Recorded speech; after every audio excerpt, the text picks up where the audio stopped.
Hello everybody, welcome to the Steelfist podcast. Today I'm joined by Ryan Wallace fighting out of the dojo. We're going to be going over the card that is going on November 15th, starting with our first match of the night, which is a kickboxing match of Chance Ishmael up against Skylar McBride. What do you know about these two guys? Don't know too much about Chance because I believe this might be his debut, right? But Skylar, I have watched a good little bit of his fights. He is a pretty good fighter, comes out pretty aggressive and open. His last fight, that's how he against Brown Dog Son, he was really good and aggressive out in the open at the very beginning, but he got caught a little bit and started shelling up, and that ended up losing him the points on the fight. I feel like he was looking more for counter punching rather than trying to be first and last on those exchanges and try to get some effective strikes on those exchanges. Yeah, he's definitely started out pretty strong, but Rundong's pressure was kind of the biggest thing that just made him slow down a bit. So I'm interested to see how he's going to come in. Chance Ishmael, who is 0-2 in MMA, he's making his kickboxing debut. Chance has been working really hard on strength and conditioning and stuff like that, and he's always had pretty decent striking. I'm excited to see how he's going to turn out. He trained with me a little bit, a handful of times, I don't know, maybe like 10 or so. So, I mean, hopefully he takes some of the knowledge that I have bestowed upon him into this matchup, but I guess we will find out. All right, next match is a flyweight kickboxing match. We've got Joey Scott representing Tooele MMA coming in against Giovanni Carrillo representing Brute Force. Giovanni, not 100% sure because we got the change up in the last minute, but Joey Scott, very good fighter out of Tooele. He's got really good timing. His last fight, he started off, I'd say, a little bit slow, but more feeling him out. You could see the confidence in him. And then as soon as he found his range and he just started throwing those punches, very effective, very smooth strikes, being able to get the finish on that last fight. That was very good. Joey Scott, in my opinion, he's definitely probably like one of the pound for pound top strikers that we have here. He's phenomenal. The only time like I can spar him and find any success is when I'm like a range bully and I'm way taller than him. So he's got some crisp boxing combinations, really good with his kicks and stuff like that. Like that whole Tooele MMA team is super solid. And then Giovanni Carrillo, same thing. I don't know much about him. Looks like he's had a few canceled MMA fights in his days and has not yet been able to go in, but he's able to step in short notice to make his MMA debut. Brute Force MMA, I think they're Uinta Basin boys. I'm not totally sure exactly where their gym's at. They've got a solid team up there. Teammate Ben Franklin is fighting on the card later that night. They've got Ben Robinson, who's a pretty well-renowned pro here in Utah. So I've got pretty good expectations to see how he's going to show up. Okay, moving on for our first Muay Thai bout, we've got Logan Shell, 19 years old, coming out of Empower, coming in against Andy Garcia, 20 years old, fighting out of Shell Muay Thai in Nampa, Idaho. Andy being from out of state, not too familiar with his style and his gym, but the Logan, well, the Wolverine, I watched a couple of his fights, especially leading up to my fight, and he was real devastating, really good, clean, fundamental Muay Thai, leg kicks, menace with them. I remember I believe it was his debut, he got a finish off of just the pain. His opponent couldn't even get back up from the amount of damage he was doing those leg kicks. He's very clean, explosive guy. I'm really excited to see how he comes out on this fight. He hasn't disappointed in his past two fights so far, so it's going to be a real good one. I'm a big fan of Logan Shell. I was able to go and spar with him a little bit, and he's able to stand there and brawl with me, which, I mean, isn't that incredible of a feat, but he's also super technical and really powerful, especially at 19 years old. He's got a good future ahead of him. I'm really excited to see how he turns out. And Andy Garcia, yeah, same. I couldn't really find very many notes about him. But he's 1-0 in Muay Thai, so he has some experience in this. Really excited to see how he's going to turn out as well. Moving on to our first female Muay Thai bout of the night, we've got Morgan Marsh representing Fight City coming in against Caitlin Nettle representing Easton Training Center out of Colorado. Out of Colorado, not too much known about her. She's obviously 1-1, so she can hold her own in a fight. But Morgan Marsh out of Fight City, she trains with some of the best guys out there. So Morgan Marsh, her last fight, very good with her punches, very good and effectively closing her distance, and very good effectively getting into the clinch. I would like to see more of her effectively controlling the clinch, throwing some more knees, some more elbows into the clinch fighting. But she is able to stand her own and brawl and be able to effectively get those fakes and close those bodies and the 1-2, the high jab, cross to the body, able to close that distance very nicely, very effectively, and land those strikes beautifully. Yeah, Morgan Marsh, I've been really, for being 0-2, she actually has a lot of skill behind her. I'm not sure, I know she used to train at a UCTC. She's kind of been bouncing around a little bit, but Fight City, yeah, I go over to Fight City to train with their Muay Thai guys just because their team over there is so phenomenal. And if this is a change that she's made consistently, I'm excited to see how she's going to turn up. Then we are moving on to our next Muay Thai bout. We've got myself, Darian Orvin, representing Empower Fitness, coming in against Andre Stephens Jr., representing Champs Gym and Wicked Ways Muay Thai. Not too familiar with the gyms out of Andre, but off of his last fight, he was very fluid, very smooth, good at placing timing shots. Really effective with that, and a very good striker. I like the way Darian fights. After his last fight, getting his second title, he's a menace in the cage. He's beautiful, clean, explosive. I think this Adrian will be a good fight for him, but I also think Darian's gonna give Adrian a run for his money. So they're both really good fighters. But I think Darian has that edge. Yes, he only have one Muay Thai fight underneath you, but the MMA record shows for it. You're a very well-rounded man, and you can fight and hang in there and bang. And I think Adrian's gonna realize that when you step in the ring with him. Yeah, Andre. So he's been with Empower Fitness, or Empower, the other Empower, a little bit too. And those guys is just fundamental Muay Thai is phenomenal. Champs Gym, super good boxing. This guy's really doing all that he can to prepare for a proper Muay Thai fight, whereas my focus isn't on necessarily Muay Thai. So coming in on like 4 weeks notice, which is like somewhat short notice, I'm glad that he was able to accept this fight. I'm glad I was able to step in. And stylistically, we both come from boxing backgrounds. We both have good kicks. He has some really good movement from what we've seen, and he's able to stand and brawl if he needs to, and that's kind of all I do. So it's going to be a really fun fight. This says I stand at 5'10", but I'm actually 5'11", going to correct that. But so yeah, this one's going to be fun. I'm excited for this, and I'm a big fan of Andre Stephens, and glad that we have the opportunity to compete up against each other. He's got good range and speed, and we haven't seen much devastating power from him, but I mean, I have 0 career knockdowns, so we haven't seen anything from me either. And that's wearing like the 4-ounce gloves. All right, then we're moving on to our final Muay Thai fight of the night and our second girls fight. Brittany Parsons, coming out of Wicked Ways Muay Thai, coming in against Catherine O'Hara, also out of Easton Training Center up there in Colorado. She's 3-0 in Muay Thai, so she's got a pretty solid record. And Brittany Parsons says she's 3-3. I don't know if that's totally accurate, but what are your notes on this one? Brittany, she's fought 3 times, at least through Steelfist. Very good movement on her, and fantastic kicks out of her. I know she's dropping on the notes I have. I know she's dropping down, giving up a little bit, a couple pounds for her opponents and fighting. I believe 135.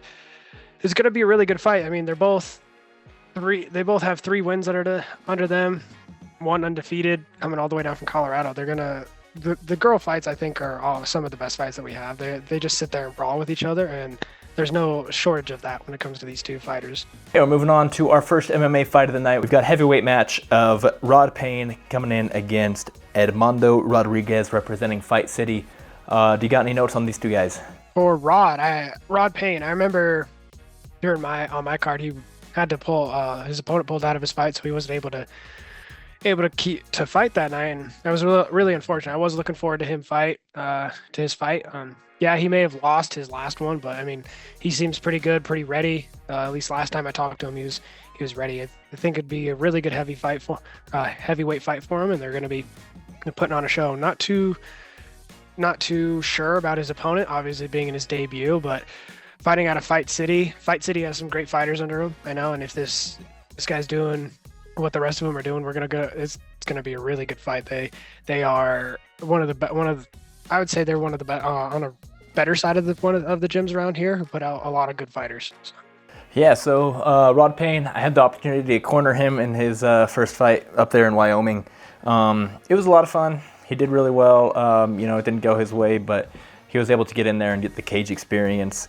And Edmundo Rodriguez, I personally don't know very much about him as a fighter, but yeah, his gym, Fight City, is super solid. He's a really cool guy, so I've gotten to be able to talk to him a little bit. I'm excited just for Rod Payne. Been following his weight loss journey to get to the point that he's at, to now to be able to compete at the actual heavyweight limit. It's unfortunate that his last fight had pulled out, but I really like this matchup for him. He's doing a lot of work with Salt Lake Muay Thai. They're doing a lot of good for him. Like, having a good coach who believes in you and is confident in you and giving you confidence is very important. And I think we're going to be able to see that from Rod coming into this matchup. All right, moving on to our next fight, we've got Aiden Robinson representing Empower up against Jagger Segman, coming out of Jabs MMA in Pocatello, Idaho. For Aiden, he's got a really good wrestling background on him. I think if he can keep leaning on that, he would be really good with that. I mean, they're both wrestlers, but I really like Aiden for his wrestling a little bit more. Haven't watched his opponent Jagger too much, but they're both going to be really good wrestlers, and it's going to be interesting how they're both dealing with the threat of the takedown from each other on that, while being cautious on the strikes. They got to worry about everything, and it's going to be interesting to see what their game plan is coming in, who's going to lean on their wrestling and who's going to lean on their striking. Yeah, Aiden Robinson, good wrestling background. He's been training wrestling with Jacob Baird over there at Empower, and then just that fundamental Muay Thai that I was talking about to be able to develop solid striking. And yeah, unfortunately for Jagger, I wasn't able to find any information about him, but he won his debut back in November of 2021 by decision, probably using his wrestling background. So both of these guys, solid wrestling. Maybe it becomes who has better wrestling, or maybe it turns up to be a stand-up fight, in which case I think Aiden Robinson's going to be able to put on a pretty good show with the guys that he trains with. But on to our next match, we have Bryce Smith, who's independent, coming in against Chris Kiochelian, representing Factum MMA. Bryce lost his debut in 2023 to Christopher Carlio by triangle choke. He came back in September, and I wasn't able to actually watch the fight, but obviously calling for an immediate rematch. They both are he's got one fight. Bryce has won over this guy already, so he should have a good game plan. But now he's got to figure this out. We've got to figure out how other weaknesses he can open up other weaknesses on Chris and still get that takedown. We might see a repeat of their last fight, or we may see Chris now understand what he's getting himself into and be able to take Bryce and be able to beat this fight or keep it standing up. We'll see. I've got a lot of respect for Bryce coming in and giving him the immediate rematch. Personally, not a super big fan of people chasing rematches, but props to him for giving it to Chris. Chris, I've trained with him quite a bit, mostly back when we were both boxers, and just a little bit more recently on the MMA side. So I know how good he is, and to be able to come out and for Bryce to be able to get a win over someone who is good in my eyes as Chris is, speaks a lot for Bryce, and just his scrappiness and his grappling. He's got some really good instincts to him, and Chris just got right back in the gym and started working on those fixes. So yeah, I'm hoping that Bryce is able to come out and show off some new skill sets as well as Chris. So excited for this immediate rematch. Okay, we are moving on now. We have Solense Rapone coming out of Fight City up against Alex Godoy representing Champs Gym. All right, Alex Godoy, he lost his debut this year and to Nick Perry. Yeah, he's played some good striking and movement, but got caught in a nasty arm lock late in the round 2. So he's obviously he's 0-1. That doesn't mean too much. MMA, anything can happen. But Solense Rapone or June, obviously Fight City, he's got really good stand-up. So he's Fight City, like we've said previously, the great Muay Thai, great stand-up. We're gonna see whether or not this might turn into a brawl match. I mean, I don't know. Alex is training out of. I'm not too sure about Champs Gym. Not sure what's how their coaching is around there. But I mean, Fight City looks like it might be a brawl match. They might. I'm not sure on their jiu-jitsu side of it, but maybe it does go back into a ground fight. But I do know their stand-up is really good. So. Yeah, so Champs Gym is a pretty brand new gym. Co-owner is Kawhi Thompson, who's the current bantamweight amateur champion with Steelfist. The other coach is Sione Pua, so he's been in the boxing game for a really long time. So you know that Alex Godoy training with those guys is gonna have solid boxing. And then we've seen what Rapone has been able to do in his fights. In Rapone's last fight, some people were talking about him being an 0-2 fighter, writing him off, but I kind of turned to them and been like, he's a really good 0-2. He got caught in his first fight, and then unfortunately just was on the losing end of a decision in his second fight. So now he's 1-2, but he's got super good striking. He's got a super good work ethic. He's a phenomenal fighter. And Alex Godoy, for the most part in his last matchup, he was winning with boxing. So I do believe that this is going to be a good stand and strike style between both of these guys. Really excited to see how this one plays out. Honestly, this has potential to be fight of the night. Big fan of both of these guys. Moving on to our next fights, we have Leo Figueroa coming out of the Institute of Mixed Martial Arts up against Lonel Woodhouse, who is representing Colossal Fight Company up in Pocatello, Idaho. For Leo, he has a really good background in training for and competes in boxing and kickboxing. When he debuted, he did debuted at middleweight, where he did score a KO. So we do know he's got that knockdown power. He's got that KO power behind him. Lonel, he does also have a sports background, grappling and a little bit of grappling. But when he did debut in middleweight, is where he fell short of a split decision. It's still a split decision. So from what I heard, he was doing still pretty well in the fight and still did pretty decent in the fight. So this is going to be really good.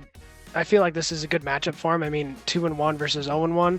And MMA, this can flip. We can easily see it going into I think this is going to go into a grappling fight with the two of them having. If Lonel can get him to the ground with his grappling and bring Leo down, that might be able to get the win, get that go 1-1 record for him and get a little bit more experience for him in the cage. Lonel Woodhouse with Colossal Fight Company. I've been up to Colossal Fight Company a few times. I'm a big fan of theirs and friends with all their guys. I actually was not able to train with him, so as far as my knowledge on his expertise in particular, don't have much, but he has a wrestling background mixed with the jiu-jitsu level that they teach over at Colossal Fight Company. I can almost guarantee that this fight's going to go down to the ground. Leo Figueroa also has a lot of combat sports background, has just been training for a really long time, and he has a really solid win over Brandon Boseman, who we've seen from One Hit MMA, who's a super solid kickboxer, and I think Brandon Boseman's now 1-1. So Leo Figueroa can stand and compete at the top level of this sport against these guys. And Lonel Woodhouse coming in as 0-1. It's going to be a good matchup for these guys just to see how they are able to implement their own game plan and kind of impose their will. We have Benjamin Franklin coming out of Brute Force MMA with a current record of 4-1 up against Sedevene Lakai, the Tongan warlord, with a current record of 3-3. He is fighting out of Lakai Martial Arts. He just has his own little gym that he has put together. Do you got any notes on these guys? Okay, for Lakai, debuted at Steelfist in March 2023 with a win over KO over Daniels at cruiserweight. So he's got that knockdown power. That was for a debut, amazing to get a KO out of there.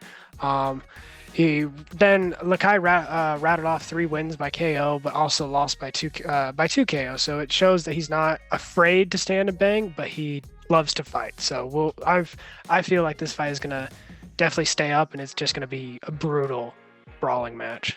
Lakai, super powerful, really good striker. I think he has a black belt in Taekwondo.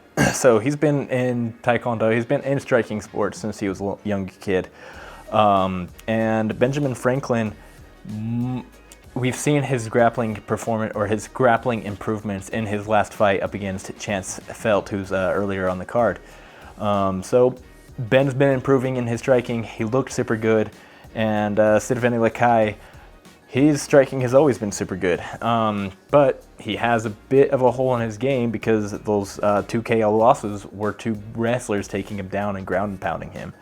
Ben has kind of a path to victory with his blue belt in jiu-jitsu of just taking Lakai down or attempting to take Lakai down and going for submission or going for ground and pound. So I don't know yet if Siddhaveni Lakai has made the improvements in his grappling that he has to make, but I also don't know if Benjamin Franklin is going to just go out there and try and take him down and get the submission, or if he's going to test his striking up against someone as big and powerful as Lakai. So this is going to be a great matchup for both of these guys, and the winner, I believe, is actually going to be right in line for a title shot. So, okay, we are moving on to our co-main event. We've got Edgar Sorto up against Michael Jamie and Dorge. I know a little bit about Edgar, not too much about Michael, but for Edgar, Edgar is very good and well-rounded. In his last fight, he did lose to the throw-in Samoan because I think he seemed too much focused on the takedown and trying to get the fight to the ground and go for a submission or ground and pound, but he was able to defend and get the takedowns and shoot for those takedowns pretty effectively, very nicely. His previous fights, I do think in his previous fights, he was more flowy, was able to stand and strike more and set up his takedowns more, especially in his fight, his Fierce Fighters champion fight. He did lose that fight, but he did look more effective with his striking, with his timing, being able to stand up, use his stand up to set up his takedowns to get to the ground and fight. For his opponent Michael, I'm not 100% sure on his background, but I do know if he tries to go to the ground with Edgar's very scrappy when it comes to the ground. I feel on this one, Edgar might have the edge if Edgar can get his groove with his stand-up, be effective and smooth and flowy with that, and set up his takedowns properly, instead of trying to just go for takedowns like he did in his last fight. Having seen Edgar's performance up against Kauai, and then just knowing Michael from training with him, and then seeing his performance up against Kauai as well, both of these guys just lost to the current champion, but they actually have very similar styles. They both can stand and strike, and they're also super scrappy and super good in the jiu-jitsu. Michael, I believe, is a blue or a purple belt. He's been around jiu-jitsu for a really long time, and he has some great wrestling. And Edgar is the former Fierce Bantamweight champion, where he was just able to kind of hang in there and persevere and finish his fight out with some ground and pound. So he has some good experience, some great wins. This is a really good matchup for both of these guys, and I think this is also a number one contenders match for the Bantamweight title. I believe the current champion, Kauai Thompson, is going pro, so whoever wins this fight is going to probably be number one contender up against another currently unnamed prospect at the 135-pound weight division for the belt. Okay, we are moving on now to our professional main event. We have Hayden Brown coming out of Assassins Muay Thai and Team Link up against Brandon Grundy. So for Hayden Brown, he fights out of Assassins Muay Thai and Team Linked MMA in Layton. Hayden's wrestling throughout high school and has really benefited him throughout his MMA career. I've watched him. He's entering the cage in a 2-2 with his most recent win being in June of this year by TKO. He's a really good fighter, and seeing from the fights that I have seen of him, that wrestling does really benefit him. He's really good at those double leg takedowns, getting you down to the ground and getting some good ground and pound in. He is very effective with setting those up and very good at fluid at finishing those takedowns. Now, for Brandon Grundy, he is, from what I've seen on his background, really good kickboxing and boxing background. From his last fight, he did okay in his grappling, but he got his back taken and it finished it. Grundy also has a pretty extensive wrestling background as well. Both of these guys are coming in as heavyweight wrestlers. So once you're able to get top position, having to bench press 270 pounds plus off of you is going to be very difficult, especially if they have the wrestling experience that both of these guys do. There's almost a 20 years age difference in this one. Hayden Brown coming in at 27, and then Brandon Grundy, I believe he is 42 now, maybe 41. But Brandon Grundy's most recent professional win was a submission grappling match that happened earlier in this year. So I'm expecting quite a bit of wrestling from both of these guys coming into this matchup, or they just stand and bang it out like heavyweights tend to do. So this is going to be a great matchup. It's going to be overall a fantastic card. Thank you for joining us, and we will see you all on November 15th.